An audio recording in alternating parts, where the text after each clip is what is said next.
안녕하세요. 이슈또 이슈의 정순영입니다. 오늘 오전에 영종대교에서 큰 사고가 발생을 했습니다.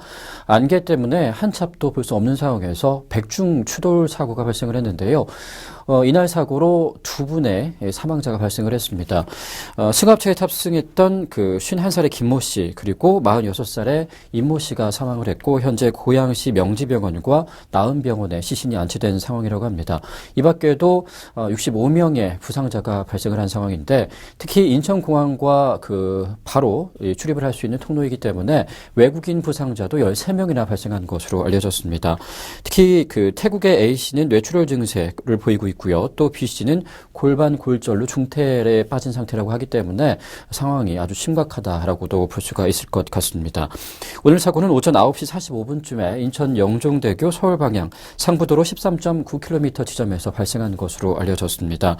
첫 사고는 경찰에 따르면 공항 리무진 버스가 앞에 가는 승용차를 발견하지 못하고 추돌하면서 계속해서 뒤에서 차량 추돌이 연쇄적으로 발생해서 사고가 더욱더 커진 것으로 알려졌는데요. 당시에는 안개가 심하게 껴있기 때문에 한치 앞을 볼 수 없을 정도로 시야 거리가 좋지 않았다고 합니다. 당시 현장에 있었던 목격자에 따르면 현장은 5m 앞을 제대로 가름할 수 없는 상황에서 사고 차량을 발견을 하고 급정지를 했지만 뒤에서 계속 추돌 사고가 나면서 다칠 수밖에 없었다라는 목격 증언을 내놓기도 했는데 영종대교는 민간 사업자인 신공항 하이웨이에서 관리를 했습니다. 오늘처럼 안개가 심하게 꼈을 경우에는 여러 가지 대응 매뉴얼들이 있는 것으로 알려졌는데요.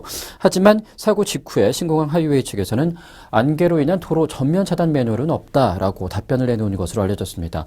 하지만 알고 보니까 국토부 매뉴얼에 따르면 안개로 인해서 가시거리가 100m 미만일 경우에 경찰청과 협의를 해서 도로를 전면 차단할 수 있는 것으로 파악이 됐는데요.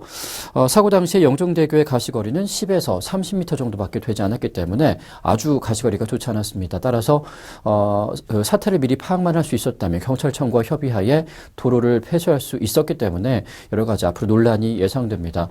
어쨌든 간에 신공항 하이웨이에서도 이번 대형 사고에 대한 여러 가지 책임 소재를 물을 수가 있을 것 같은데요. 일단은 여러 가지 부상자들이 아주 많이 나왔습니다. 사망자도 더욱더 추가될 수 있는 상황에서 모쪼록 원만한 합의가 이루어지고 사망자도 더 이상 나오지 않기를 한번 기도를 해보겠습니다.